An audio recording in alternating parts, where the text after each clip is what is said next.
This is a dangerous groups that we're dealing with now.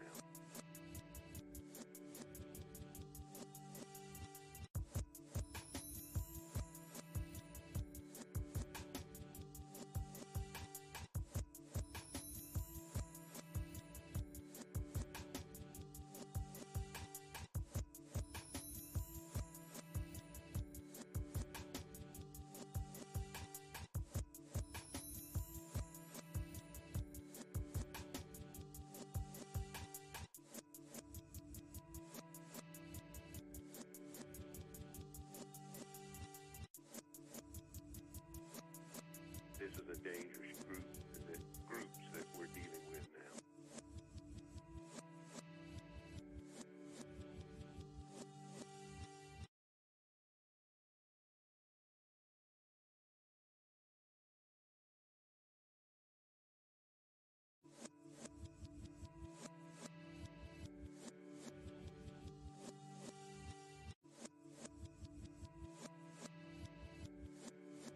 This is a dangerous groups that we're dealing with now.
Yo, what is up?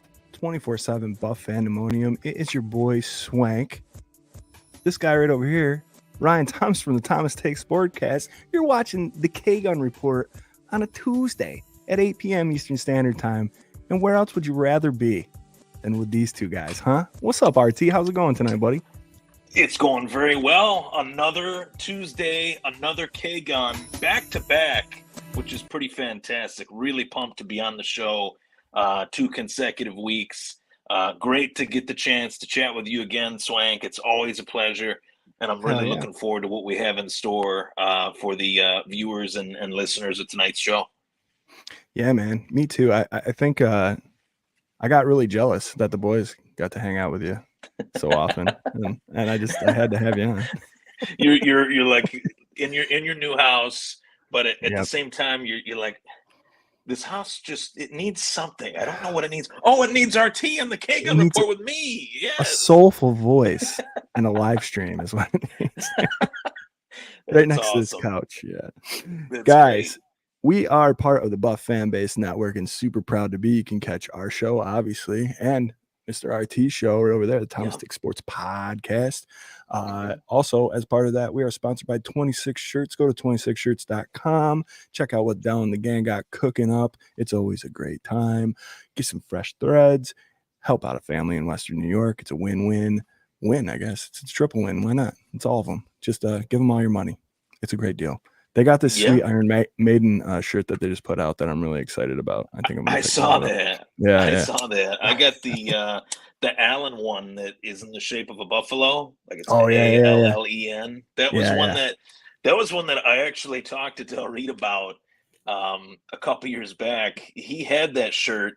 I think it was in 2018. I think it was in Allen's rookie year, and it went so quick that he it was like a one and done kind of thing, but it went so quick that he brought it back, and it went so quick again. I missed it twice, so I wasn't letting myself miss it the third time. And right after he hurdled Anthony Barr, that shirt went even faster. It was the second time he put it out. So the guy is just so creative, so down to earth. And he tweeted something today that I responded to. He thanks the supporters. He thanks the Bills Mafia. He's so appreciative, and rightfully so. But without his vision of creating 26 shirts as a way of helping the community, if it wasn't for the heart that guy has, it wouldn't be possible. He needs to know that, so that not many people, these days look at things as, how can I turn a business into something that actually helps people? And that's what Del Reed did. So props to him. 100%. And I just retweeted, I think, man, it might have been yesterday. I don't know. You quit your job, dude, and it's like the world's just so much brighter. It's amazing. Yeah. I've been there. 2 million. They hit the 2 million mark either yesterday or today. So $2 million donated total in the last, I think, 10 years of 26 shirts. So, that's incredible. All the retweets, all the shares, any of that stuff, even if you can't grab a shirt right now or something like that, pass the love around, man. It's a great time. So that was, man, definitely. We just killed that promo, you and I. That read was crazy. Yeah, and that's just genuine from the heart. Just like Del Reed, you know what I mean? He's a genuine guy. Right off the top. Guys, I haven't been here. I'm very excited to be back. We're going to talk about some AFC power rankings, way too early AFC power rankings. RT and I kind of discussed what we were going to do tonight, and I think that'll be fun. I got a little pop quiz hot shot here to get RT and you guys in the comments involved here. But speaking of you dudes in the comments and ladies, let's say hi. What do you think? We got Corey Blaine saying, ready, boys, let's go. You're in on this R joke, right, Ryan? Yes, I'm familiar. Yeah, ready, boys, let's go. Poor Jared, dude. We got Tom Manwheeler saying, go Bills. What's up, Tom? We got Patrick Hughes. What's up, Mafia? Glad Swank's holdout is over. Sorry for the R's. Don't stop. Just Jared is holding out. No, Jesus, dude, you're on it right now, dude. We got Doug saying, let's go. Happy Tuesday. Hell yeah. We got Joey Hatch. Hello, my brother, Buffalo brothers and sisters. What's up, Joey? How you doing, brother? Uncle James, what's up, Mafia? All caps. I love it. What's up, James? Corey Blaine. Ryan, what up, bro? What's up, Corey? How's it going, buddy? Patrick Hughes. Ryan, still no K-Gun fantasy trophy. We need to fix that, LOL. Yeah, was this a topic I missed out on?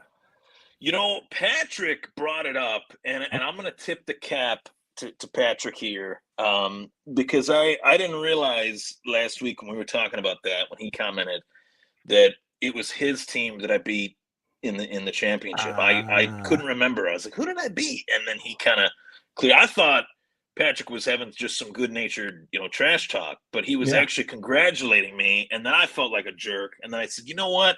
Let's do it again. Let's run it back. Mm-hmm. We'll get a rematch going in next year's final, and we'll see who wins this time. Around, we'll see what happens. Good luck with that, man, because I'm all in. I have been on the outskirts of this for too long. I do I don't know how we missed how did we not have a trophy for this? That's insane. So maybe I get the trophy at the Rager. Wouldn't that be something? Oh, that's a good idea. See now, dude, guys, I took up a little Jared. My little notepad here. A trophy for Rager. I like it. That'd be sweet. Can you guys hear my dogs freaking out upstairs or no? A little bit. A little bit. Not too bad. Yeah, not too bad though. I'm in the Swank dungeon. I moved my studio down here, and this is another temporary. This is the third temporary studio that I've had in the last year. And then when we build our garage, that is where the official music and live streaming studio is going. So that's gonna be sweet. Until then, you got to put up with my dogs running around upstairs. Trophy at Rager. This is the new RT studio here. Hey, yeah, dude, I forgot. Yeah. Moved in with the lady, and Nice. Going really well. I got some Bills mini helmets signed by Yeah. Thurman, Rasul Douglas, Doug Flutie, Trey White, Micah Hyde. Nice. Got some Red Sox stuff. Obviously, you can see like the Josh Allen Yeah. canvas. There's the Diggs and Allen canvas, which it kind of breaks my heart looking at that, but it is what it is. It is what it is, man. And then you got Fenway's on a canvas on this wall, which That's you good. guys know. Yeah, we keep it over there. I do the baseball stuff too. I go to that wall when it's baseball time, baseball video time. My girlfriend just laughs. Move the camera, dude. She can hear my chair rolling. And that's good, dude. But hey, it's good. It's good for optics, right? Absolutely. We got Catherine Marie saying hello from Connecticut. What's up, Catherine? Thanks for tuning in. We got Lonnie. What's up, Lonnie? Corey tagging a bunch of people. Thanks, brother. Patrick says, congrats, 26 shirts on the 2 million. Keep it up. Hell yeah. So we got incredible. Mary saying hi, Bills fans. Yeah, dude, it's crazy. What he posted that they were close like a week ago, and I was like, oh man, it's not gonna be long. Like he threw it out there. They were only like a couple grand away. Let's see, we got DH. Hey guys, go Bills. Patrick says, don't worry, Ryan, it was trash talk. I didn't forget it. But I did, and that's even worse. I won. I got to remember who I beat. I didn't even remember who I beat. That's terrible. It's okay. Yankees fan here.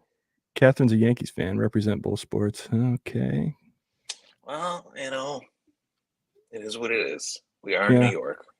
I do, man, I got to admit, like, I'm just not that big of a baseball fan anymore. I used to like the Yankees. My great grandmother liked the Yankees. Oh, nice. She lived to be like 101. She'd call me on my birthday and stuff, and she could tell you everybody on the roster. Like her brain is really sharp, dude. It's crazy. That's awesome. I did go to a Red Wings game just last Tuesday. That's why I was out. We were doing like a late Father's Day. Oh, Rochester, Rochester Red Wings, yeah, it was great. They got some good. They got some good prospects. James Wood just got called up. Yeah, James Wood, dude. There was another one. That guy's a beast. Cruz. Yeah, he is. He's big too. He's like 6'5", 240. He's enormous. And he's all legs, dude. Yeah. Yeah, it was a great time. It's $9. $9. Wow. It was every Tuesday. Listen, if you're near Rochester, if you want to make the short trek, man, every Tuesday it's half price. $9. We sat 2 rows behind the home dugout. Wow. I'll have to check that out. Yeah. I'll have to check that out. Give me a call. For sure. We'll go. Yeah, definitely. Definitely. We'll do it. Let's see. We got Cookie. Plate. Hell yeah. And Paulette. You guys are killing it. We're at 345 right now. Thanks so much. Spread the word. Paulette. Oh, well. There was a couple things. This one right here, Corey threw up. Anyone get practice tickets? Excited man, ready for the season. RT, have you heard anything about this lottery? I signed up for it.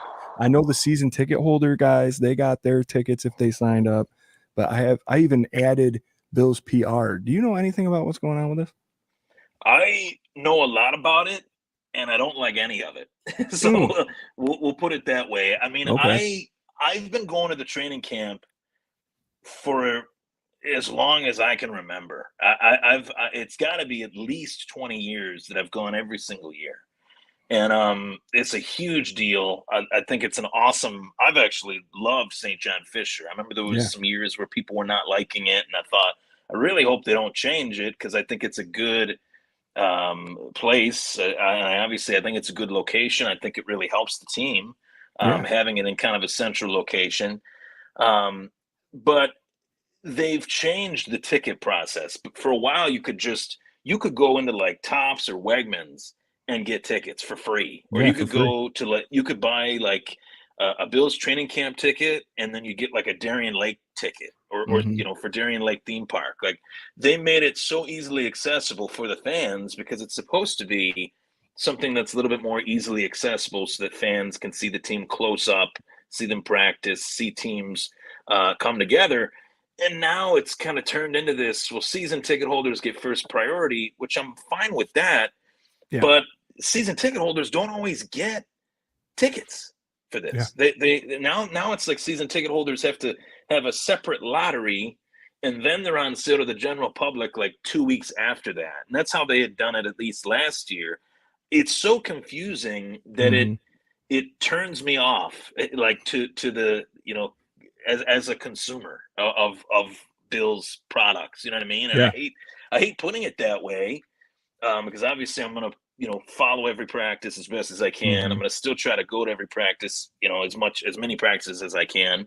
But they gotta make it easier. You know, they have a lot of fans that are different generations, and not everybody's up to snuff on the online, you know, Ticketmaster stuff. So they got to do something, and it's something that I think that they will do. It's just they're not doing it yet, and that's frustrating. So, yes to all of that. They changed the process yet again. So last year, and I think the year before, all the season ticket holders scarfed them all up. They were gone. Right. So this year, they actually had a lottery that you could sign up for, right? And you pick 3 days, you pick a couple of times, how many tickets you'd want. And if it gets passed, or when it gets passed, the way I perceived it was season ticket holders, they get their shot. And then the rest of them, lottery. So I know a season ticket holder that's already gotten his St. John Fisher tickets. Wow. And that was like last week. And now, like, I'm looking online, like, well, how do I even know if I won the lottery? When are they drawing? Like, all this stuff. Because it lasted until sometime, I think, midweek last week. The way you find out is you got to check your spam folder in your email, and you have to have the Ticketmaster app, and you have to check in there. They'll deposit it if you want it, and you have to accept it within X amount of hours, or else they're gone. So I don't know, but there's no word on when they're really doing it. If I'm wrong and anybody out there knows what's going on better than that, then let me know. But like, I have not heard a date that they're drawing. I haven't heard anything. It's crazy. So, well, I'll take you behind the curtain a little bit on something that I haven't told anybody about. So this is breaking news. So this is cool. So before we dive into the subject of like the show, I wanted to say that I'm really happy about a lot of things in Buffalo. One of which, they built a studio, a movie film studio in Buffalo, and there was an ad that was out that they were looking for Bills fans between the ages of 25 and 35. I'm 32. I'm like, okay, what do I got to do this? It's for a Buffalo Bills movie? Like, well, okay, let's take a look at this. So I submit my headshot, which I do have, for my writing days. Nice. And I submit that. I write a few sentences.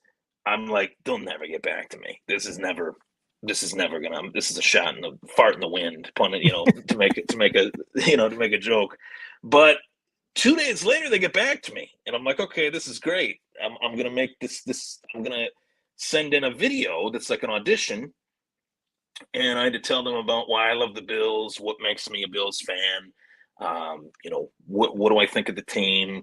Where are their strengths? Where are the weaknesses? And what has me pumped up for 2024? I do all this and record it, send it in, and then it said, as I sent it in, that I had to send it in before June 30th. But the email that I got to send the video in after they had reviewed my first headshot was the day before June 30th. So I got the second email after the deadline, and I'm like, they got to make this June 1st or July 1st. So I contacted somebody within their PR, and I'm waiting to hear back. But if all things go according to plan, I might be in a movie, which is pretty nuts. Yeah, dude. Hell yeah. It's pretty crazy. I can't wait to post your IMDb page. I want to work on that. Like, seriously, I'm like, could I end up having some acting credits in my life? Like, I didn't anticipate that. So I'm waiting. I'm literally checking my email every day, waiting and hoping that they respond back. I saw I saw that post that they were looking for guys. And I was like, shit, I'm 40, dude. Like, what? You don't. But yeah, it's 40 cool. is not 40 is not even old. Like they should honestly just say guy that looks like a Bills fan. Just no matter what, no age, and they would. I mean, that'd be like the best movie of all time if they're able to, Sweet. make that less of a restriction. It's interesting though. They might be trying to ploy towards like the new generation of Bills fan, right? Maybe, like, because there's a whole slew, and I've talked about with the boys before. The whole slew of like kids coming up that know the Bills quarterback and the Bills core as Josh Allen, Stephon Diggs. Mm-hmm. Like who's Jim Kelly? Who's you know what I mean? Like, and it's pretty gnarly to think about. But yeah, that's awesome, man. I hope it works out for you. That'd be cool. Yeah, that'd be really cool. I want to try to make that happen. So, fingers crossed. Hell yeah. Yep. All right, guys. So, tonight's topic, as it is the off season, and nothing is really, like, literally nothing is happening in Bills football. There's some Sabres stuff, but I can't bring myself to do it right now. They've hurt my feelings too much. So we're gonna skip that. I think that's why I have some like wrinkles under my eyes, from the last 2 days. Good Lord, the Sabres. I didn't have all this gray in my beard before that draft. But PTSD from 2007. Yeah, dude. When they lost Briere and Jury, and I can't do it. I know it. check out my boy RT on some hot Sabres content, by the way, over on his page. Yeah. I had we do rattle the reads on this show. I haven't done it in a while. I want to get back into the habit. As there are no reads, we are rattling Ryan. And right now, please play along in the comments if you will. Did you know, RT, in the AFC, topical because we're power ranking tonight, in the AFC last season, 10 out of 16 teams in the AFC were better than 500. Did you know that?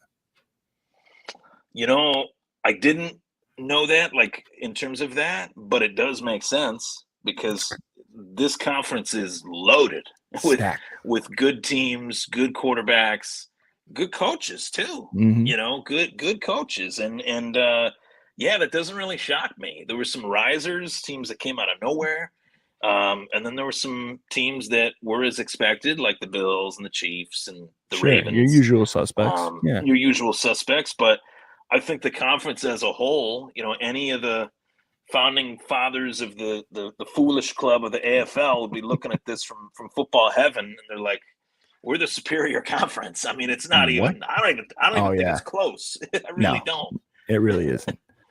So out of those 10, 7 of them had double-digit wins or more, which is to me is still insane.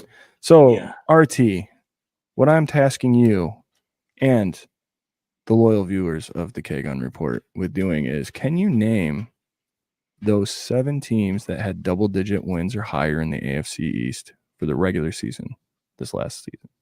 For the AFC East or for the AFC? Or, I'm sorry, for the AFC. For the AFC, my bad. I'd say the majority. There's 7 seeds, so 7 of those teams made the playoffs. 7 seeds make the playoffs. So 7 out of those 10. KC, Buffalo, Baltimore, Houston, Miami, Indianapolis. No. Jacksonville? Nope. Ooh, we're getting into it. You got 2 left. Let me see here. Who'd you say? Jacksonville? 9 and 8 they were. I didn't even count. Damn. There's some 9, and then some 9-win teams too. Like that. I mean, that's crazy. There's 2 more teams. I'm stumped. 2 more teams. Yeah, and they're both from the same conference.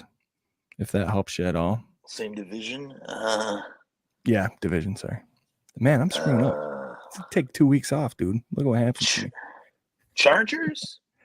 No, they were terrible last year. Fun fact: 5-12. They ended on a 5-game losing streak, and that's pretty awesome. I'm stumped, dude. You're gonna have to give them to me. All right. Anybody in the comments got some help from my boy, Catherine Marie, Pittsburgh, 10-7. Really? Crazy. They were 10-7. I thought they were like 8 and something. I know it. Also, they're from the same conference, bro. that same division? Cincinnati. No. Cleveland. Cincinnati was 9-8. It was Cleveland. Wow. 11-6. So we had Texans, Pitt, both at 10-7, Browns, Chiefs, Bills, Miami, all at 11-6, and Baltimore at a whopping 13-4. I forgot about the the Gandalf quarterback, Joe Flacco. Yeah, dude. Yeah. The resurrection, dude. Yeah. Forgot about that. That did happen. It did happen. Good for I tell him. you, last season, there's a lot about last season. Maybe it's just the way it ended with KC and Taylor Swift and everything, but there's a lot from last season I think that is like forgettable almost, you know.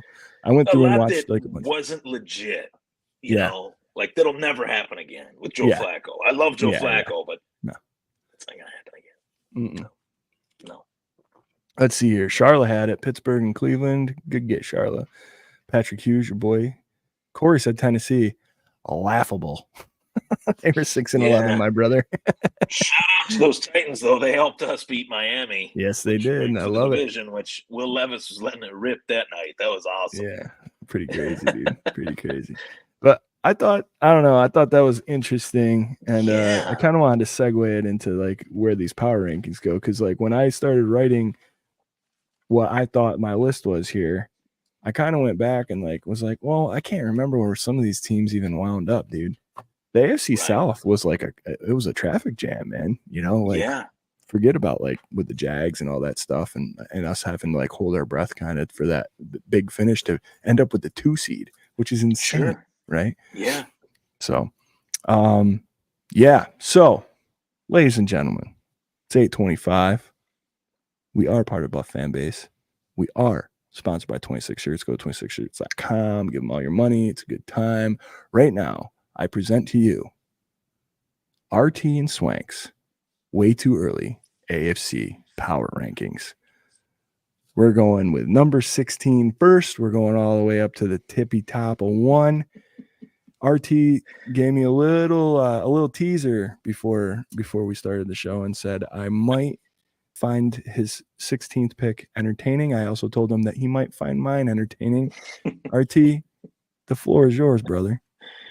Well, you know, this offseason's been about a lot of different things for every team. Each team's got their own thing that they're excited about. This franchise that I am going to talk about, they're more about honoring the past, because I think they know that their future is not too bright, and it's going to get worse, a lot worse, with growing pains before it gets better. My 16th ranked team in the AFC is the team that has the most AFC championships in NFL, AFL history, the New England Patriots. Yes. Now, year one of Gerard Mayo, I think it's going to come with some good and some. I actually like the Gerard Mayo move. I don't think it's a bad move, but I do know that roster is so young, so green. They have a lot of rookie wide receivers and a huge question mark at the game's most important position, the quarterback. They brought back Jacoby Brissett, I believe, and they have Drake May, who they drafted very early, that they were not willing to trade that pick away, despite many teams wanting that pick and giving up quite a lot to try to get that pick. New England stood pat, pun intended. The Pats stood pat and took Drake May. But I definitely think the Patriots are going to be a pretty bad football team this year with a completely different change in identity, a lot of new moving parts. And it's just going to be a little bit of an identity shift and identity culture change that I think is going to put them at the bottom of the AFC.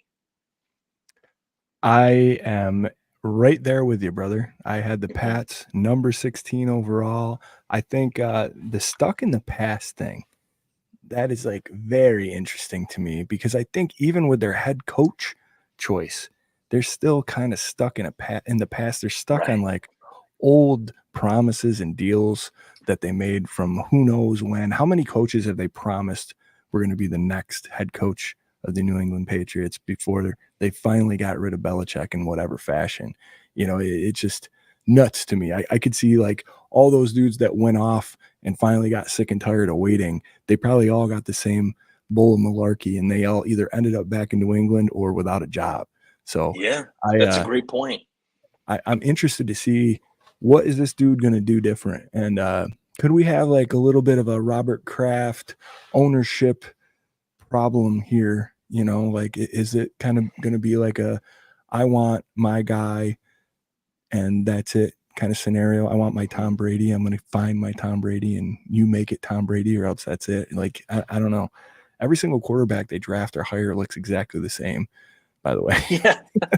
I actually thought that Drake May looks a lot like Tom Brady. I think they look physically a lot alike. Yeah. Especially when Brady was young. And I will say, you know, it's a compliment in a sense that the Patriots did select Drake May, because I looked at Drake May as the kind of, if you go back to 2018, I know that was, you know, 6 years ago, but the way they were talking about Josh Allen it's very similar to the way they've talked about Drake May, that he's kind of on the outside looking in. He's green, he's raw, he's got a lot of athleticism, but he needs a little bit of polish. That's how they talked about Allen. But the game just kind of flows through guys like that, with the way that they can be athletic and do things that not many quarterbacks can do. I do think Drake May is that type of athlete. But if they ask him to be that right out of the gate, he's going to have some rough moments. And in that town, which I know very well, that New England, Boston region, they are diehard, demanding, result-driven fans. So if it doesn't go well this year, Jordan Mayo could be one and done. If this season's as bad as I think it could be, he could be gone. Robert Kraft does not pay to lose. So it's going to be interesting. But I think the Patriots are at the bottom for a good reason. Yeah, and I love them there. They can stay there for as long as they're on top, as far as I'm concerned. Moving up here. I mean, this was a fun exercise, man. I loved every little second of trying to rush around to finish this list. I'm going to say the guy like Corey Blaine here that put these guys like in that double-digit win column. That's where these guys are for me. The Tennessee Titans. I think that they are still just a simmer pot of I don't know. Nothing. Vinegar. Like, it's vinegar, just piss. piss without the vinegar, maybe. Piss without the vinegar. Big pot of shit. No, that's the Patriots. Dude, that's why they're 16. Now we're moving up to piss. That's 15. Yeah. I think they're a mess. I think they're totally rebuilding. They got some exciting parts here and there, like wide receiver wise. I think there's some promise. But I don't know, man. I think they're in like year 2 of a rebuild that like just doesn't seem like it's gaining any traction. And again, I'm okay with it. They're not my most hated team, but they're definitely not my most favorite. So I think it's just middling. They're mid, as the kids would say. Mid. Yeah. I'm not too far behind with you on Tennessee. I don't have them ranked 15th. When I put this list together, I looked at it from a team identity, coaching, overall standpoint. I took the Denver Broncos as the 15th best team. When they hired Sean Payton, I looked at it as a very similar circumstance to when the Raiders brought back John Gruden. Mm-hmm. You can't be a coach in the NFL for a long period of time and then step away for a long period of time, come back and be successful. It doesn't happen. There's no example of a coach that has been able to really do that. There's been coaches that have been successful for a long time, but there's never been a coach that was in the NFL for a while, was successful, retires, then comes back. Joe Gibbs is the only one that I can really think of that is one of these legendary coaches.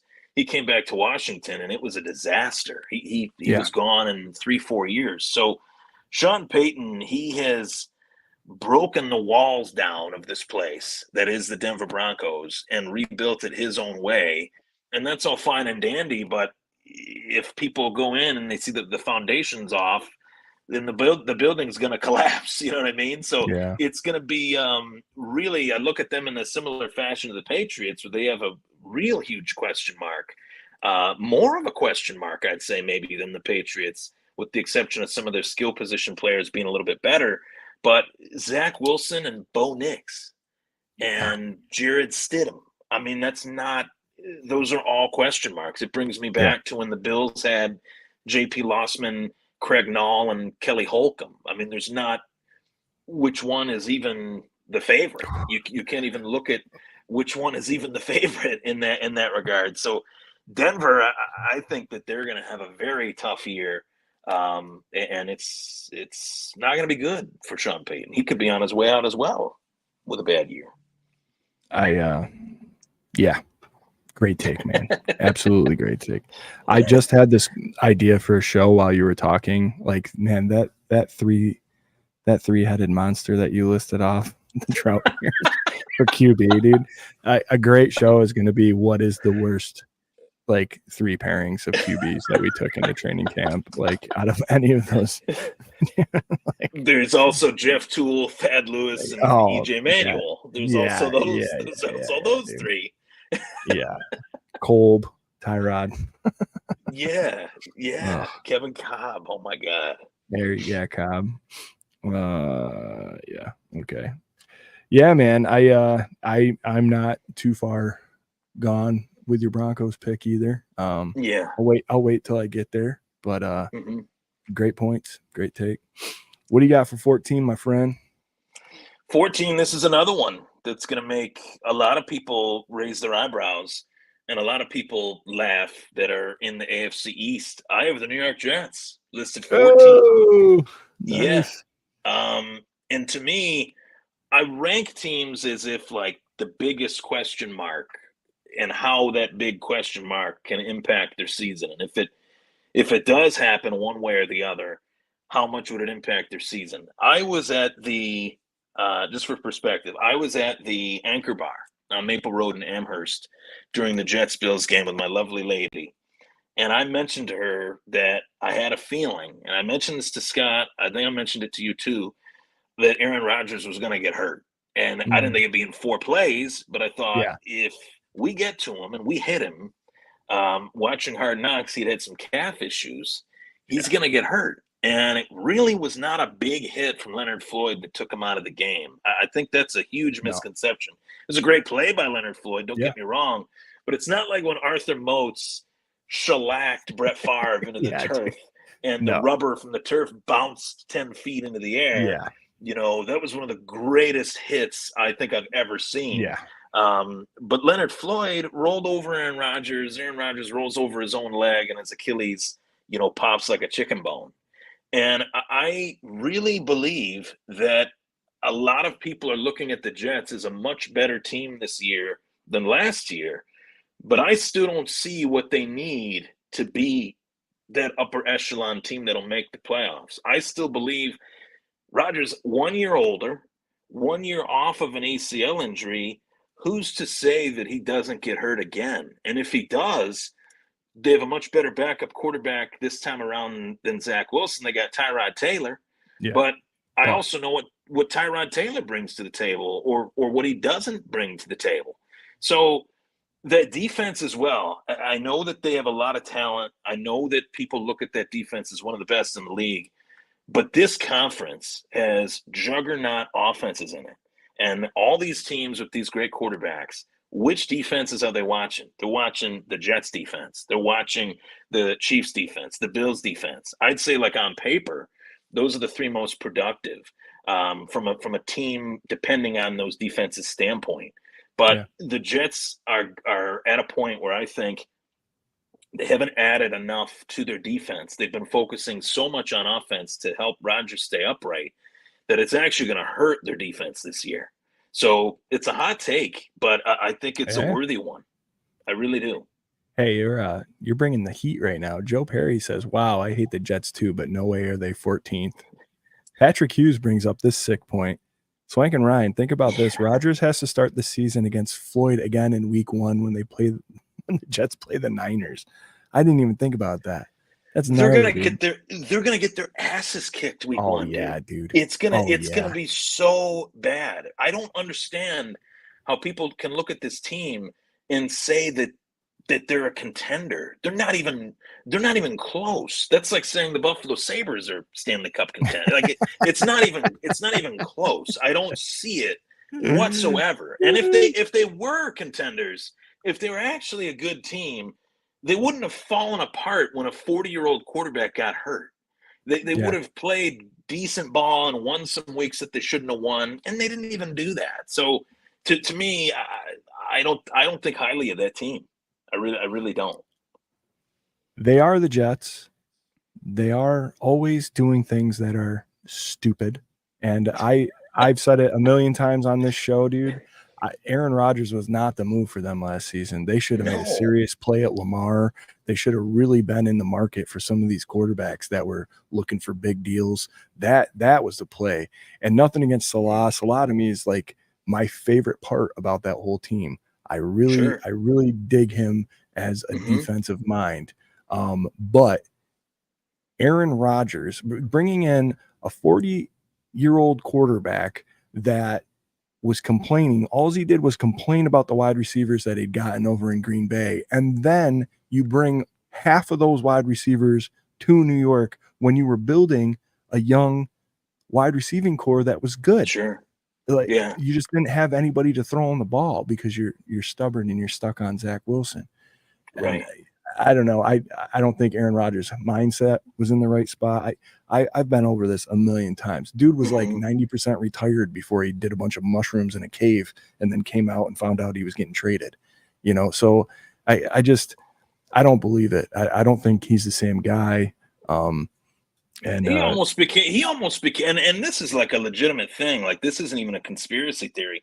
He was considered to be the vice president on Robert F. Kennedy Jr.'s vice president, presidential ticket. Yeah. Like this guy is so in the weeds, like in the clouds. Yeah. Like there is no chance the Jets will even sniff the playoffs. I'd be stunned. I would bet heavy on the Jets missing the playoffs this year. I don't see it at all. I really don't. I do not have them here.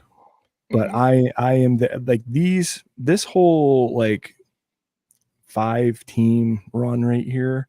They're all about in the same boat for me, really. Yeah. But my pick for 14, this one's my hot take. And I don't know what anybody else is going to say about it, but to me, dude, the Los Angeles Chargers are number 14 for me. You just got rid of your two best wide receivers on an offense that has not performed to where you want Herbert to be. He's another one of those quarterbacks, man. To me, it's like a Phillip Rivers, it's a Cutler, it's these guys that they're like, if they had a team around them, well, you had two really great wide receivers around him, and he still couldn't perform to get you out of what would we say, 5-win season? Is that where they were at? 5-12 is where they were at. Coming off of a bad injury too. Absolutely. Yeah. And I just, what are you doing out there that makes anybody think that they're going to have more than 5 wins this year? Is it him?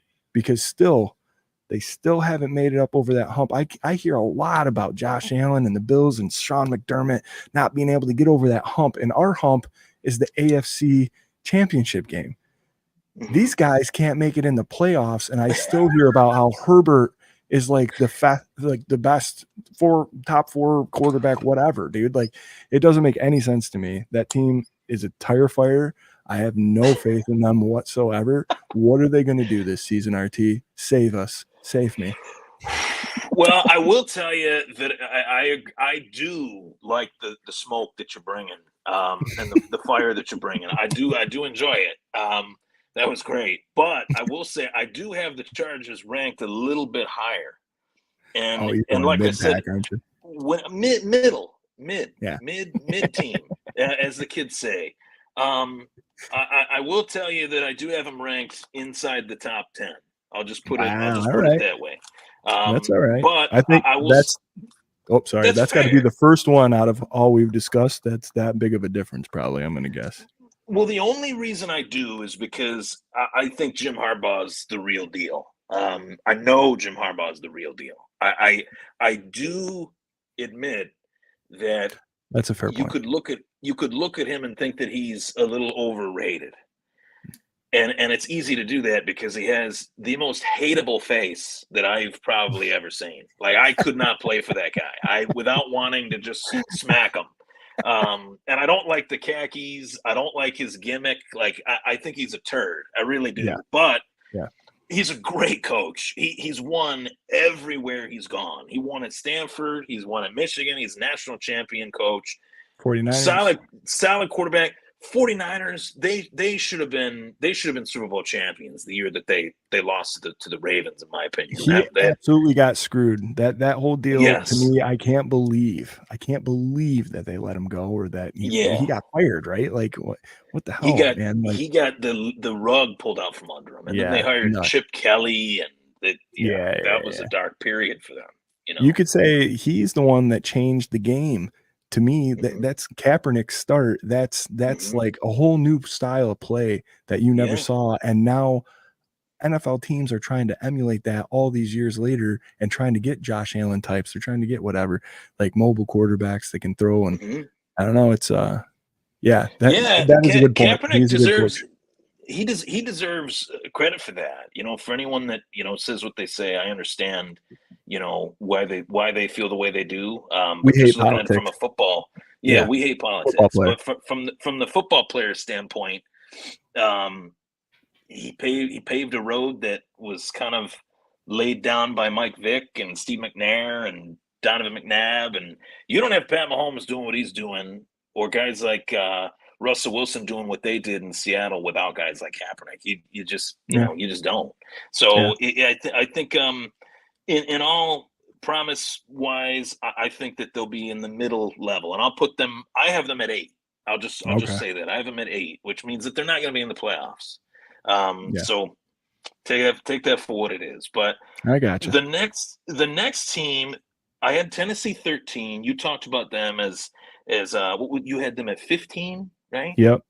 Well, and that's funny. You have Tennessee there. I have the Broncos at 13. Okay. So we just swapped on those two. We just swapped on those two. The only thing I can say, I like Bo Nix. I think that he wins it out. I think Sutton is a solid wide receiver there. I think Judy was kind of just treading water in Denver. I'm excited to see what he does. But that's really the only thing. This is it for paying, like, put up or shut up for me for the Broncos. And if you like strike a little bit of gold and you get a rookie quarterback, that's the move to me. You put the rookie out there, he does as good as he can. That buys you another year. You know what I mean? If there's anything good that comes out of that, like, that's the move I would do. Yeah, Sean Payton's not going to roll Zach Wilson out there, and I mean, if he does, then he deserves to be fired. I mean, at that point, get him out. Hell yeah. But it almost got Robert Saleh fired, so Sean Payton better be careful. No doubt. No doubt. 12th ranked for me. I saw it in the comment section. The Las Vegas Raiders. All right. I don't even really know where to go with this one, other than I really do like Antonio Pierce. I understand why they brought him back. But I don't see a ton of talent on the team. Losing Josh Jacobs is going to hurt. Quarterback wise, Gardner Minshew, Aiden O'Connell. That's J.P. Lossman, Kelly Holcomb, esque. You know what I mean? As you kind of mentioned, you don't know which one is even the favorite. You'd probably lean towards Minshew with what he did at Indy last year. But they did draft a player that I think is going to be a game-breaking talent in Brock Bowers. That is probably one of the best tight ends I've seen, along with Kincaid, coming out of the draft probably since Rob Gronkowski, to be honest with you. So I'm feeling pretty good about him. He could have like a rookie of the year, offensive, pass catcher type year, easily. But I think their defense is abysmal, and I think that's why they're ranked at 12 where I got them. I like it. We'll move it along here a little bit because I see that this is what happens, dude. We start so low. We just start going. this is might be my homer pick. They broke my top 10. I have the Raiders at 9. Okay. I do like Aiden O'Connell, and I do think that Bowers is exactly the piece of the puzzle that could probably open that up a little bit more for him. Coaching, yeah. I mean, yeah, Crosby on the other side. I think if he took one more step leadership wise, I know he's a great leader. I know he's a maniac, all that stuff. If he took one more step leadership wise, I think that defense could do enough to Christian where they Wilkins could be competitive too. Yeah, I just remembered Christian Wilkins, huge signing for their defense. Yep. So maybe I'm wrong on that. Maybe their defense can turn it around, but I'll have to see. Hey man, stick to it. Yeah, I like it. Yeah. Yep. I have the Browns here, and I hate the Browns if you're a fan of the show. I think this is another. Too at 11? I got them at 12. Oh, you got them at 12. Okay. I got them at 11. So we're right there. Great. Yep. What the hell? What are they doing? They're paying a guy one of the richest contracts in the NFL, who's a dirtbag, but set that aside. He has not shown that he can play football in how many years? He won't play when he's somewhat healthy. Like I don't understand what the dynamic of this whole thing is.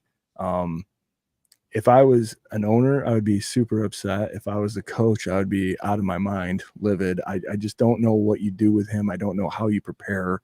I don't know what you expect to get out of this dude. We talked about coaches that have been out of the league for a couple of years broadcasting and come back or whatever. This dude, I mean, towards the end of his Texans career, it was faltering, and then all that stuff happened, and then he, blah, blah, blah, blah, blah, all these turns of events, and now here we are.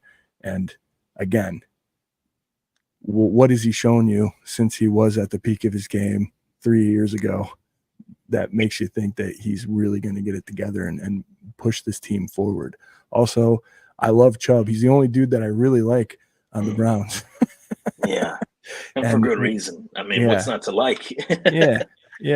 I mean, but what's he coming back as? It's a big injury. He's a running back. He's starting to get to that running back age where we start to say they're no good anymore, and we get a rookie in the 5th round, and he comes out and does just as good, right? I don't know. I got no faith. I think they're undisciplined, and I think it's just, again, another tire fire that is getting too much hype behind it. So I completely agree. And that one decision to sign Deshaun Watson, you can look at it from a lot of different angles, as you just did. And my angle is, if they actually had, I'd even go as far to say, if they actually had like a Kirk Cousins, who I'm not as high on as everybody, I like use Kirk Cousins as like a mid outlier of like good and great. He's in between. He shows he can be great. Sometimes he's really bad. There's never a good mix consistently with him. But if they had a Kirk Cousins, I would go as far to say that they're a top 5 team in the AFC because their defense is loaded. Guys like Myles Garrett, he is a monster, and they've shown that they can play good defense. But Deshaun Watson is the worst contract, I think, in the National Football League, without a shadow of a doubt. So I agree. That should make everybody feel way better about Vaughn's contract, by the way. Yeah, for sure. Patrick says if Watson plays, yes, the Browns will be trash. I agree. So I already had at 11 the Jets. We kind of touched on that. I went on my diatribe. What'd you have at 11? 11 I had Cleveland. So there we go. Yep. All right, we're moving this thing right along. Yep. Number 10. You said you had the Jets, or they broke the top 10.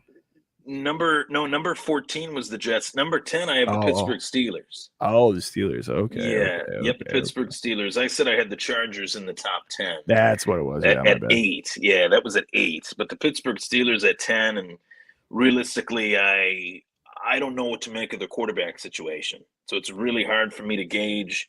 If Russell Wilson's the starter, how good are they going to be? How good is Russell Wilson at this stage of his career? If Justin Fields is the starter, how good are they going to be? How good is Justin Fields in this state of his career?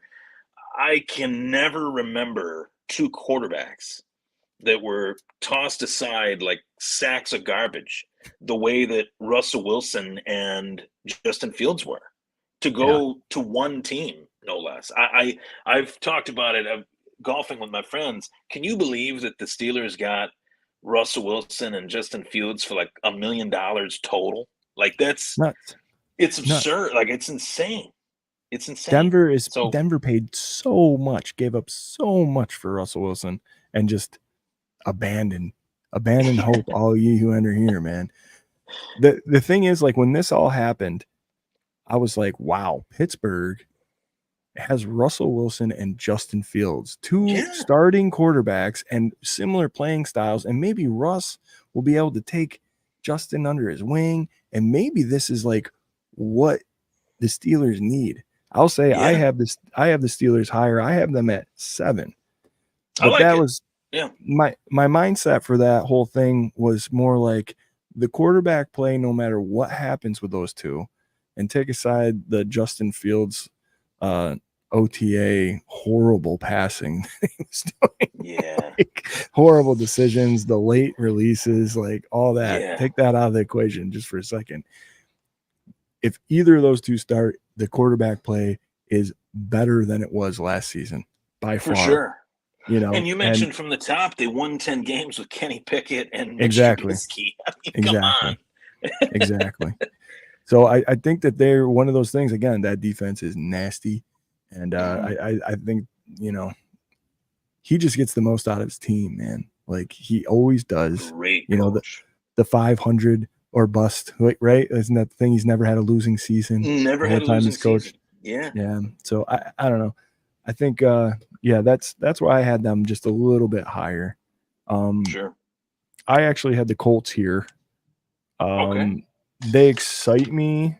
I just still think there's a lot of unanswered questions. I think Richardson has to show that he is durable, that he can make good choices. I think he is like Josh Allen his rookie season. I think it's like he wants to run. He wants to just make the play. He wants to take off.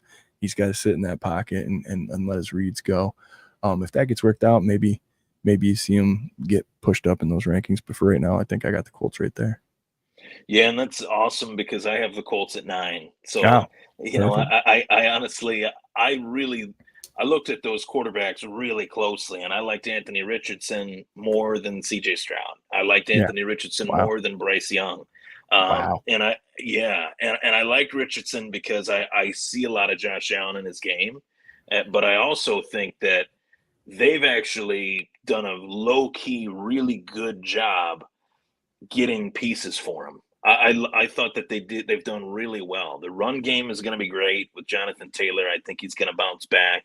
Mm-hmm. A lot of people forget that he kind of started the season late because of the contract bulk stuff and all that. I think that all that aside, they should be able to run the football really well, him included. If Anthony Richardson can stay healthy, talking about from like a fantasy perspective, he's probably the biggest bargain at where he's going right now. It's like a round 10, round 9, round 11 pick. He'd be the biggest bargain of fantasy football for people. So that's another little tidbit. But I don't think they're a playoff team. But I think that they'll be competitive for sure. Yeah. He'll be vulturing TDs down there. Mm-hmm. I think you're going to see a lot of that for sure this year. And I think the Jonathan Taylor thing, it's a good point, man. You know, you are the king of takes with the sultriest voice for a reason, my man. And as well, they got a Donnie Mitchell who I like too. And I like Pittman, Mitchell, and Downs. That's pretty good. That's not bad. Yeah. They're young too, so not too shabby. Yep. Sweet. Just a refresher, my pick was the Raiders. We went over them pretty good for number 9. Moving on up to 8. Was this one? This is where you had the Chargers? Yep, this is where I had the Chargers. So we touched on that. So you go with your 8. I have the Jacksonville Jaguars. Whoo! Yeah, not too high on Gabe Davis, huh? I've seen his work. I've seen his work too, and there's not much there. I don't know if Trevor's going to get as much out of him as Josh did. You know, It's interesting, man. I think the Jags are now what, we were to the Panthers or something. Like they're just taking like a ton of Bills.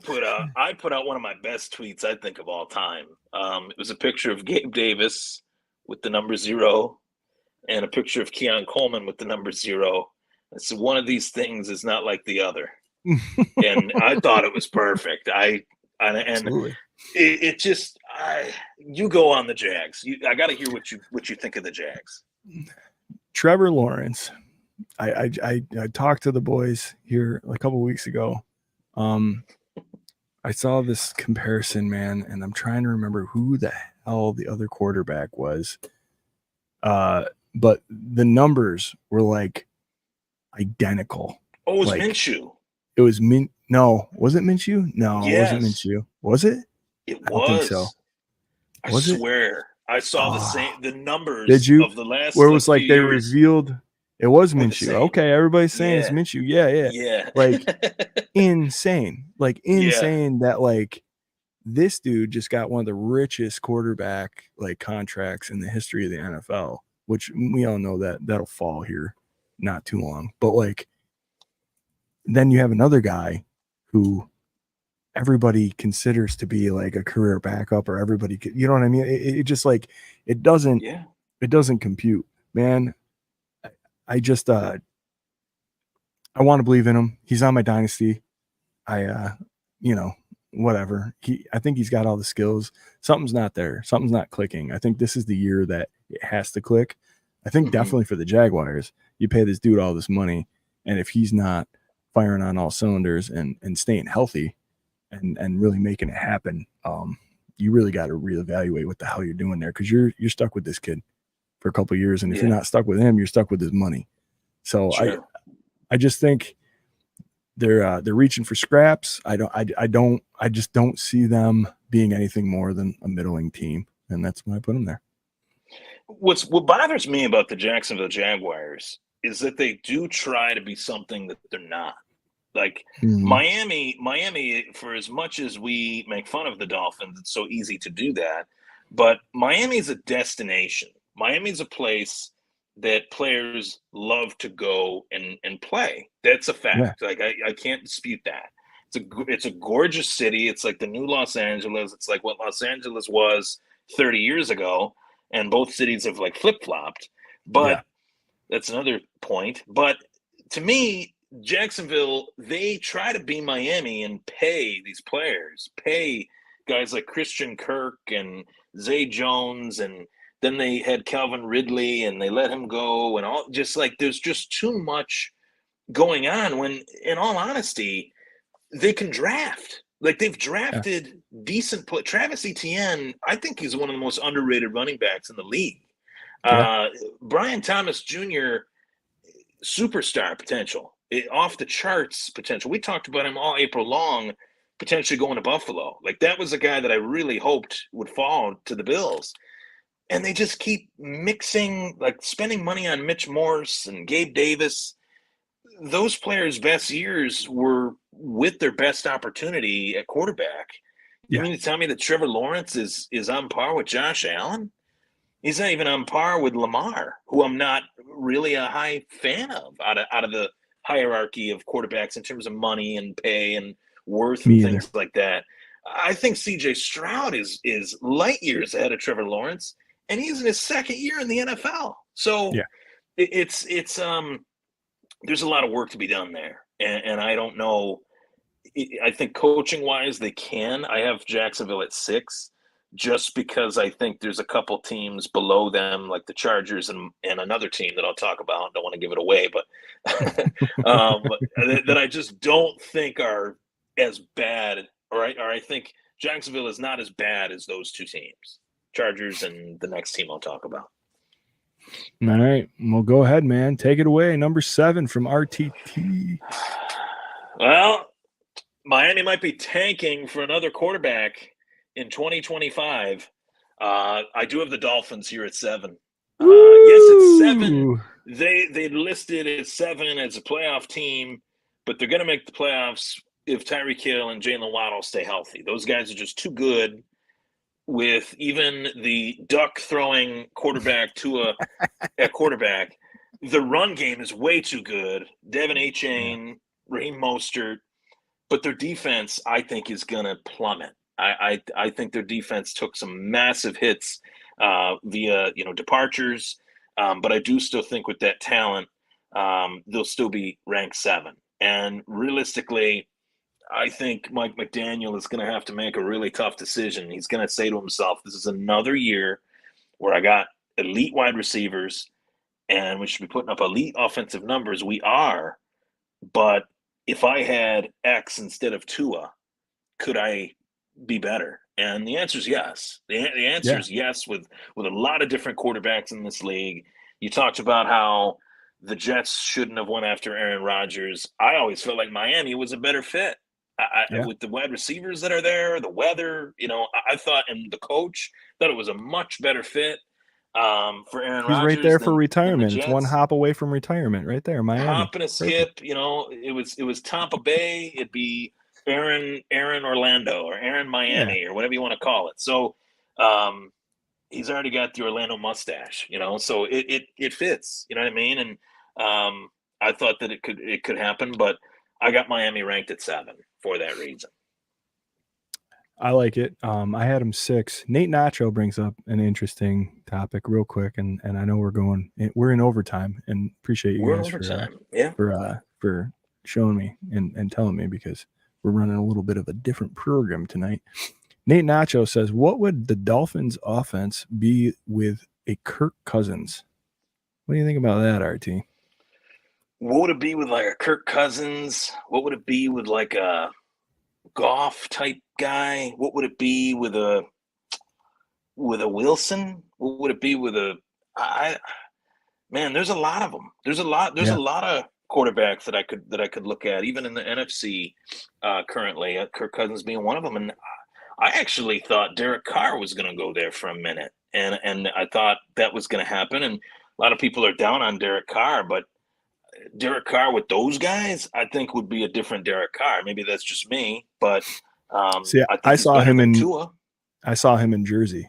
That's where I wanted him last year. I thought Derek Carr was for sure going to be a Jet, and I thought that was the perfect transitional guy for them to sit back, wait, use him to get through a season or two, draft the quarterback you want, and then be in contention and be really close to something. But they went the other way. I don't know why, but anyway, let's see here. I like that Miami take. I don't believe in Tua. I can't wait for them to pay him the richest contract in the history of the NFL, and for them to be stuck with him and paying a ton of money. How do they have any money, by the way? Like, I don't understand how they have any money to pay anybody right now. It's kind of like the way that the Patriots were, like, in those years where all of a sudden you're like, what? They got who? And him too? And they're paying this guy? And what? Just nuts. But I had Miami 6. So we're pretty close there. Pretty on couple, man. We're taking hits back and forth. You had Jacksonville 6, right? Yeah, and I had Jacksonville 6. So okay, we've touched on that. So here we are. We're in the top 5, and make sure you're throwing your takes in the comments, and we appreciate you guys. 800 viewers right now live watching with us. Love you guys. Make sure you give Thomas Take Sports Podcast, Mr. Ryan Thomas, right over here, a nice follow over on the social medias. And thumbs up. Yeah, I got it. Finally. That, dude. Finally. I don't get it. Did it? It's like an iPhone thing. Oh, okay. Yeah, it happens with Jared too sometimes. That's fine. Number 5 on our way too early AFC power rankings. My team is the Houston Texans.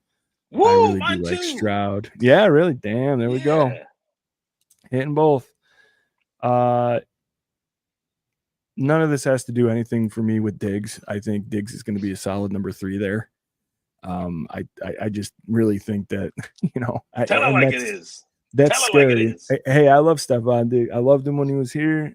Whatever, but like, I say it on the show all the time, man. It can be true that he was probably top 3 best wide receiver the Bills had ever had in their whole history, and that 100%. he really made a huge dent in helping Josh in those formidable years, and was just crucial in the whole team, and a good time and whatever. He can be that, and it can also be time for him to go. And it is time. It was time for him to move on, and that's okay. Like there was the distractions. But some people weren't happy. Josh looked like a golden retriever that got put in a kennel. Like I want to see free. Everybody's happy. Gone your own way. Let's go. Fine. Cool. I think Stroud will benefit from having him on the field. I don't know if he is like one of those atypical second-year quarterbacks where you really need to have a security blanket like a Stephon, which is insane talking about Stephon Diggs as a security blanket. But the weapons they have there, the youth that they have there, getting stuff in there on a 1-year deal, can't hurt. I really just think everything else they got going on down there is really rolling and moving and shaking. And depending on their schedule, I think they're going to make a big bang this year. Yeah, I agree. I love that take. I had positive feelings about the Texans kind of early on last season. I noticed DeMeco Ryans. A recurring theme is that it really does start at the top with the coach. I always liked him as a player. And then when he took the 49ers defense, led them to do what they did, went to a Super Bowl with them, he was primed and ready to be a head coach in this league. And I look at him as one of the up-and-coming best. As well, they hit on C.J. Stroud. They also hit on Will Anderson. Those were 2 picks that they made in a move to move up into the draft to take Anderson that I think was massive for their team. 2 cornerstone-type players on both sides of the ball, a guy that can throw and a guy that can get the guy that can throw. That's huge for this era of football. Collective bargaining, rookie contracts are pretty cheap. So that's what allows the Texans to go out and make a trade for a 1-year rental in Stephon Diggs. I have a feeling, though, that at this time next year, Stephon Diggs won't be a Texan, and he'll also have a new agent. I think that is a safe assessment because I don't think Houston was the best fit for Stephon Diggs for some of the reasons that you said. I mean, Nico Collins is a stud. Tank Dell is a stud.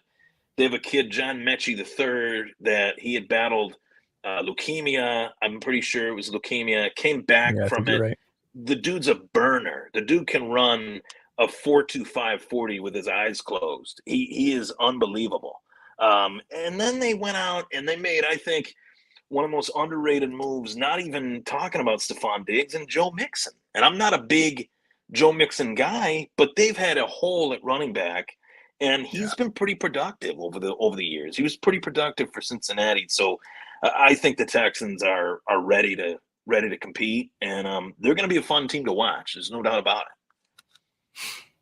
it. 100%, man. I think that Mixon one, I always forget about that. That's a good point. So now that was a huge move. Yeah, for sure. You've solidified so much around this kid who's already shown so much in his first year. Like, it's gonna be a good season. He's very fun to watch, and it's hard to root against him for sure, unless they're playing the Bills. All right, let's move up to number 4. What do you got for number 4, RT? Number 4, I got the Cincinnati Bengals. The reason that they're 4, they should be 3, but the reason that they're 4 is because Joe Burrow has had every injury that you can possibly think of as a quarterback. Like literally, his hand, his wrist, his elbow, his shoulder, his pinky toe, his head, shoulders, knees, and toes. Head, shoulders. Yeah, it's been. And you know what? It's a shame because much like Andrew Luck, I wanted Andrew Luck to be everything that they thought he could be, and he wasn't because they didn't have a line in front of him. He got dinged up, and that was all she wrote. I'd hate to see Joe Burrow suffer the same fate. I actually would, and I say that not as a Bills fan, but as a football fan. You never want to see the game's best go down early. And No. Burrow went down, and it drastically changed the AFC. And I think it kind of wrecked a little bit of the true competitiveness that the AFC deserves. This is a great time to be a football fan. It's a great time to root for a team. Maybe it's a little difficult to root for a team in the AFC, knowing that there's so many teams that are good, but you want to play the best. You want to beat the best at their best. And I felt like teams that bullied Cincinnati, it was almost like beating a JV team. It's not the same Cincinnati Bengals without Joe Burrow. So I think Burrow will stay healthy. And if he does, they're right there. They're right in that top 3, top 4 mix. And they have, an interesting slate ahead of them with more protection for Joe Burrow, I think, in 2024 than he's ever had. So I'm really curious to see how it pans out. But with that, I got the Bengals at 4, man. I'm right there with you, man. Had the Bengals at 4, my damn self. And I agree. I think I would have moved them up another notch if you could trust Joe Burrow to stay healthy. I know he's good. And I don't want to go back on what I was saying before, because I did make a very heavy-handed reference to Herbert, who, if he had a different team, if the circumstances were different, blah, blah. I feel like an injury is different. Sure. And I think that when he's in there and he's healthy, you can see what he can do. And unfortunately, the Bills have been on the receiving end of that more often than not. So it'll be interesting to see. Yeah, absolutely. Absolutely. Yeah. And you're talking about some big dogs that we haven't said their names yet, and that means that they are in the top 3 of both RT and my list. I think he's a dude that can make it happen if he can stay healthy. It's like the Josh Allen rule for me. As long as you got Josh Allen on the team, like, you are competitive. If you don't dumpster fire, dismantle something to the bones to where you're playing with XFL players and whatever, like, as long as you have solid football players that are at least adequate at their job around Josh Allen, Josh Allen will give you a chance to win. And I think Joe Burrow is the same way. Joe Burrow is just not quite as durable as Josh Allen. Right. 100%. So, yeah. So for me, number 3, I'm in Baltimore, baby. I think this is a team that they're scrappy, man. They're always in it. Another Harbaugh, another coach that knows how to coach up a team no matter what the hell they look like or what the hell he's got. Lamar Jackson, dude, very polarizing for me. And I'm glad that you said what you said about him, because to me, I do not think that he is anywhere near a top 3 quarterback in this conference even. I know we have the team at 3, but I do not think that he deserves to be that high. I think, I'd put him more in the 5 range, like, especially with Burrow in the mix, a healthy Burrow, and really with Stroud. I like Stroud's play way better than Lamar Jackson's. 100%. So I don't know. I think Lamar's another guy that's gotten a pass. I think he's gotten a lot of hype. I think, he is very athletic. He is very good at his job. I'm not trying to take anything away from him other than the fact that I don't think that their schedule was that hard last year. I think that they got lucky on some stuff, and I think they really just kind of fell into the position that they were into. And when it came down to when it matters most, it didn't matter. So I don't know. I think, again, they'll be competitive. I think, again, this is where they need to be right now as of this date in time and the information that we have. Yes. I think that there's a fall coming for this team. I don't know if it'll be this season or next season, but hopefully Jared next season is going to cut this clip and it's going to be Swanksterdamus. Like I called it. I just don't think what they do is sustainable. I really don't think so. Not in this type of league. And Lamar Jackson isn't the kind of quarterback that's going to propel them into the future. Yeah, I agree with a lot of what you said. I, too, have the Baltimore Ravens listed at third, at 3. And a lot of it has to do with the fact that Harbaugh is so good at managing the X's and O's, managing who's out on the field or who isn't out on the field. But man, I am going to say something here that is pretty bold, but I mean it. And you know me, I mean it when I say it. You know what I mean? I'm not sugarcoating it. I think Lamar Jackson is, for my money, one of the most overrated players that this league has. And I say that because I know that he's good at what he does. What he does is what he can do. Not many guys can do what he can do. So it's really hard for me to say that he is overrated, because then that means that he's not as good as people say he is. But I would take probably 5 or 6 guys instead of him at the quarterback position. One of them hasn't achieved nearly what Lamar Jackson has achieved, but his talent level, if you took one and put him on the other team, Justin Herbert. I honestly like Herbert's talent and what Herbert can do more than Lamar. And it comes down to the clutch factor. You can win every MVP award. You can win all the, statistical categories for quarterbacks.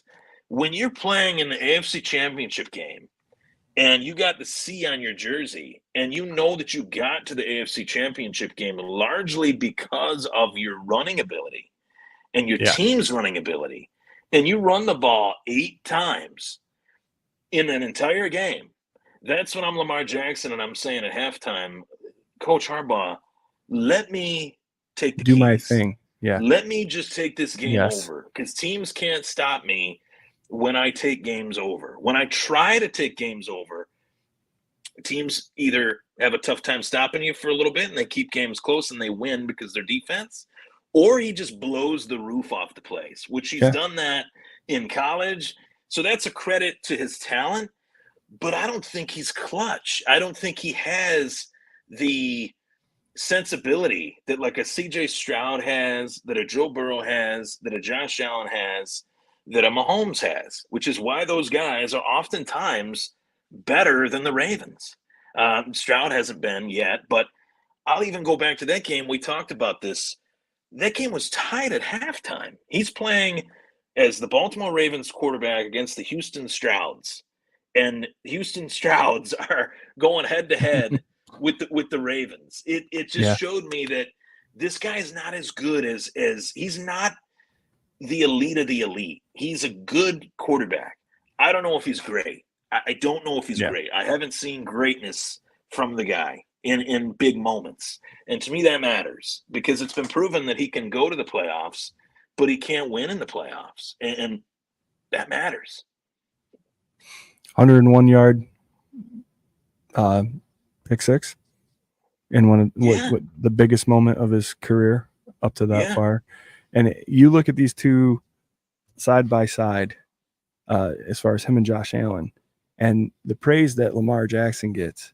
And I'm not saying, again, he's an amazing athlete, like literally an amazing athlete, and very good for that system. I'm not taking anything away from it, but I don't understand how I see a daily tweet about how Josh Allen, if you took his rushing touchdowns away, he's only got X amount, or they shouldn't count. He's not a running back, blah, blah. You take them away when they happen. I don't know. But that is like literally, usually that tweet's coming from down south, down in Miami somewhere. But like, I see it daily. He's a glorified running back, blah, blah, blah. And then I look at Lamar Jackson and he's an MVP. I'm like, where is this? With that thought, they probably think Eli's better than Peyton. I mean, what the hell? Yeah, doesn't make right. Sense? Absolutely. Well, he beat Tom Brady twice, and he's got 2 rings. And yeah, right, sure.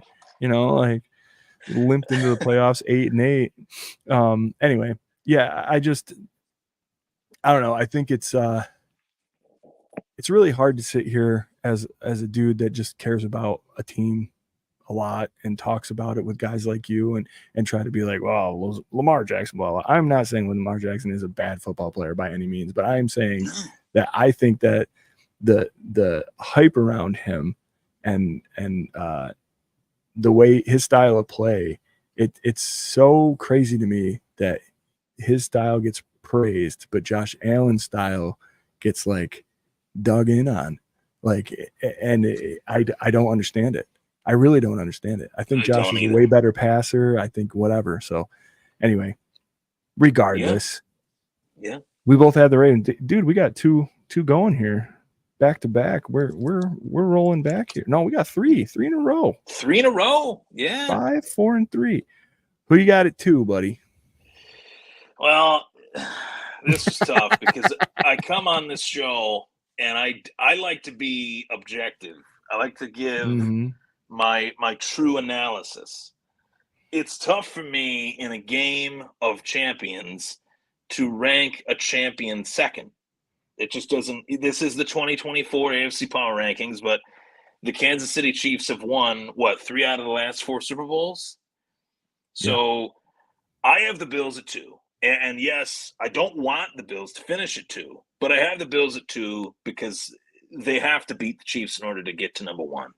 2025, we're sitting here, Swank, a year from now, a year after the Bills beat the Chiefs, then, of course, okay, 1A, 1B. We could call it that. I'm right there with you, buddy. We'll call it that. That's fine. Because the margin of error is so small between these two teams that the same fans that are saying that Lamar Jackson's better than Josh Allen are the same stupid fans, and I'll say that think that the Bills are so far away from beating the Kansas City Chiefs when they're actually not. They are literally razor thin close to beating the Kansas City Chiefs. If you watch those games, 13 seconds is 13 seconds. Yeah. 13 seconds, like that's only a little bit of time, right? And then last year, we were, one Stephon Diggs drop and a missed field goal away from tying the game, and who knows what would have happened after that. There's no telling. So, to me, Buffalo is at 2, and it's because of their quarterback. Yet again, the most underrated player in the NFL, Josh Allen, the true 2-time NFL MVP, should have won the NFL MVP last year. You can make a case for any year of his career that Josh Allen could have won the MVP from his rookie year being the exception, right? So, honestly, I think that the Bills are a different team this year than any other year. And you could point a lot of reasons to that, but I'm looking at the coaching and their defense. I think their defense is going to be a lot more fun to watch this season than previous seasons. And Sean McDermott's a defensive coach, and he's done a great job. I thought he did a great job last year with all the injuries that they had. But something tells me Bobby Babich is ready to be the guy and ready to take this defense and take it to another level. And I love Jordan Poyer. I love Micah Hyde. Yep. But I think that they're going to have the young dogs eating. The young lions are going to eat and hunt in this defense with Bobby Babich. Guys like Cole Bishop. I think bounce back years could easily happen with guys like Kyer Elam. And I never thought I'd bring up Kyer Elam on this podcast, but I really think that there's something to a shakeup at their defensive coordinator position. And if their defense is as good as their offense, no one can beat them. So I including the Chiefs. Yeah. So I think 1B, we'll put it that way. And 1A, unfortunately, it is what it is. Yeah, man, I'm right there with you. I think that respect is earned, and you can't sit here, as much as I want to be a homer, we joke around about it on the show. Like you just can't. They're the king of the mountain until they're not, Right. And we can say what we want to say. We get our licks in the regular season, blah, blah, blah, all that stuff. I just think this offense to me right now, the Buffalo Bills offense, again, always has a shot with Josh Allen. This receiving core is probably one of the most exciting receiving cores I can remember the Buffalo Bills having. Yeah. And again, love Stephon Diggs. Love, not putting down anything that he is as a player, amazing tenure here in Buffalo. There was bad blood. He was forcing the ball to him because he wanted to keep him happy. I don't care what anybody says. I saw it on his face. Sure. I saw it during games. That's what it looked like. And I think they hadn't been on the same page in a while. I think that Stephon Diggs' personality is just different than Josh Allen's personality. The way they deal with things is different. All that is fine. I think now you have fresh blood. Now you have guys that are coming in to prove something. A rookie who's out to prove something because he didn't get picked in the first round. You have Curtis Samuel, who's out to prove something because he's a career number 2, but has never had anybody that could throw him a ball worth a damn. And when he did have any sort of quarterback play, flashes everywhere. You got James Cook, you got Dalton Kincaid coming into his second year. You have a lot of people that are starving for opportunities, that are young, that want this to be the best it can be. And Buffalo does one thing since McDermott and Bean's been here. They get the best out of anybody that comes in this facility. So I think that the unknown is scary, and I think a lot of Bills fans get a little jittery and like, oh God, what are we going to do? I would say, man, this is an exciting time. This isn't Justin Fields being late on a throw. You know the quarterback play is going to be there. You know it. Right. You know. Right. So there's no doubt about that. John Brown, when he came to Buffalo, was not what John Brown was when he left Buffalo. Cole Beasley, as great of a slot receiver as he was in Dallas, his best seasons were in Buffalo. You can go down the list of every wide receiver that Josh Allen has made better and better and better and gotten the most out of. I just think now this is the year where Josh is going to be in control of all of that. You have 2 young coordinators that are excited. You got that defensive side of the ball. You know, I don't know, man. Epinesa getting pumped on an extension that maybe he didn't know whether he was going to get or not. Finally hitting coming into bombs at the Micah Hyde tournament. Hell yeah. AJ Epinesa. Oh my God, dude. Yeah. He's hitting 400-foot moonshot softball home runs. Oh my God, dude. It was ridiculous. It was insane. I thought he was going to beat Josh Allen for a minute. I'm like, holy crap. Shit. I didn't even know this dude. I don't even think he played baseball. Like, I tried to find that. Yeah. I'm like, this Probably is not. Insane. It's like, what do I do with this thing? Just hit bombs. But I see. I don't see the Bills backsliding. I know their schedule's tough. They've had tough schedules in the past. They've, I don't know, man. I believe in this team. I believe in where they're at and what they're building, and I believe in that culture that they've solidified over the past 8 years with McDermott. Yeah. So yes, the mountain to climb is KC, and you can say almost everything you say about the Bills, you can almost say about the Chiefs. I think that there's a different culture there. I don't think it's bad necessarily. I just think it's different. I enjoy rooting for our team better than their team. And I enjoy our players better than their players. But KC, I don't know, man. How much longer are you going to lean on Kelsey? How much longer does Kelsey have what it takes? What are you doing with these wide receivers that are, I don't know.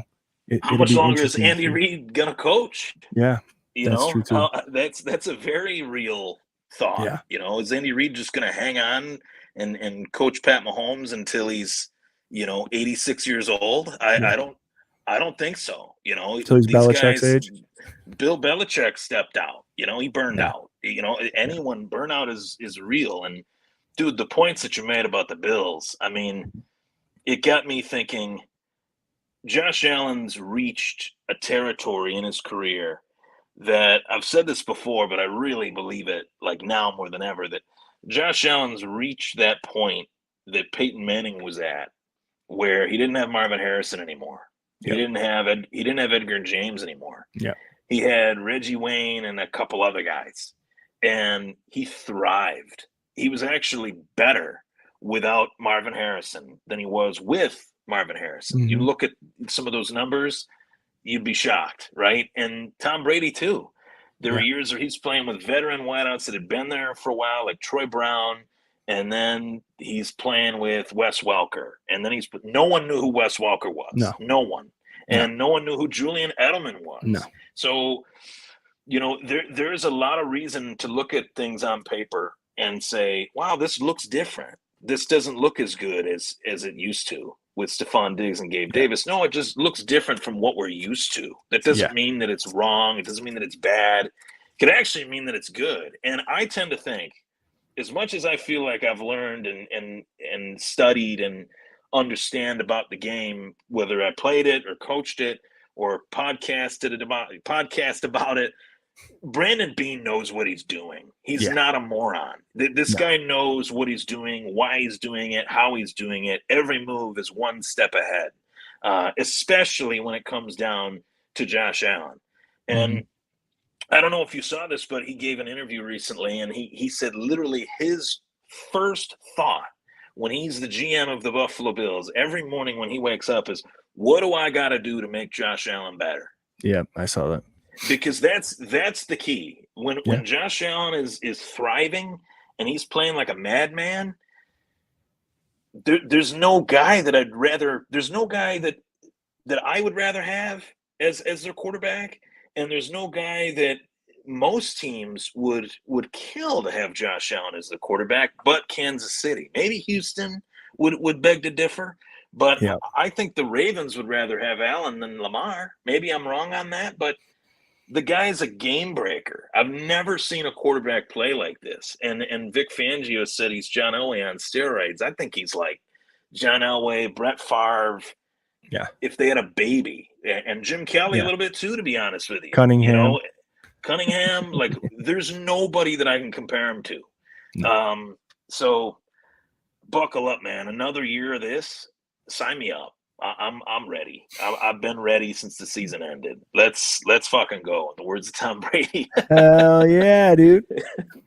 All right, guys. Let's look, it's 9:35. We got 927 viewers watching live. Thank you guys so much for being at tonight's program.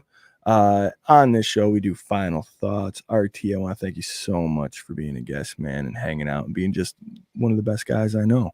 Appreciate you. Why don't you give the folks a final thought and tell them where they can find you? Final thought. Oh man, we were on for an hour and 40 minutes, and you know what? Yeah, I wouldn't change it for a thing. This was great stuff. I think a lot of people learned a lot. I know I learned a little bit too. I know Swank did too. Yeah, right? We can always learn in conversation. So it's always a pleasure being on the K-Gun. I love you guys. I'm really excited to see you guys soon.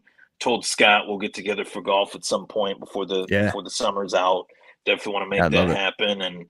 And I'm pumped for just everything that the fan base is bringing to the table. I'm really happy to be a part of it.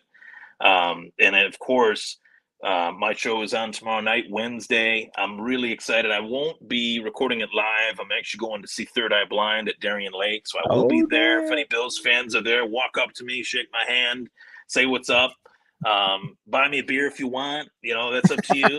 I'll just throw that out there. But definitely, I'm going to have a great show for tomorrow night. I'm going to pre-record it tomorrow, and I'm really looking forward to just seeing the comments trickle in. I'll respond to those as I'm watching. Nice. And man, I love this, man. This is my favorite thing to do, being on your guys' show and being on other shows and just being a part of the fan base that is the Buffalo fan base. So let's go Buffalo. Go Bills. I'm so ready for the training camp, fantasy drafts, preseason. I would die for a preseason game right now. I don't think I've ever said that in my life, but I wouldn't mind it. So I'm looking forward to it. It's going to be a great year.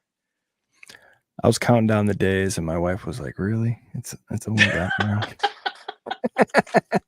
And I'm like, "Yo, but oh my god!" And I put us in the lottery, and we might go to training, whatever. It gets me so pumped. It's like you hit that hangover, and it lasts for a couple of weeks after the Super Bowl, and then you're like, "What?" Yeah. Draft time is like, all right, let's go, sure. Dude.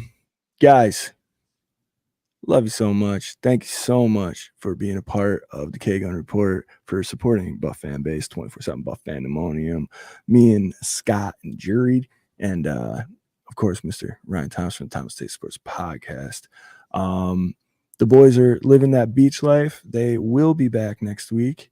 We'll hear all about it. I think Jared got a sunburn. I was going to say they both will get a sunburn. Oh my God. Yeah. Those Irish sunburns, man, they're brutal. That's my life too, man. I put SPF 50 on every 20 minutes when I'm outside and spray that shit all over me. But guys, yes, thank you so much for being a part of this. Don't forget, you can check out the K-Gun Report right here where you're watching it every Tuesday night at 8 p.m. Eastern Standard Time on your favorite network and, YouTube's, Instagrams, Facebooks, Twitters, all that stuff. Be grateful for this time.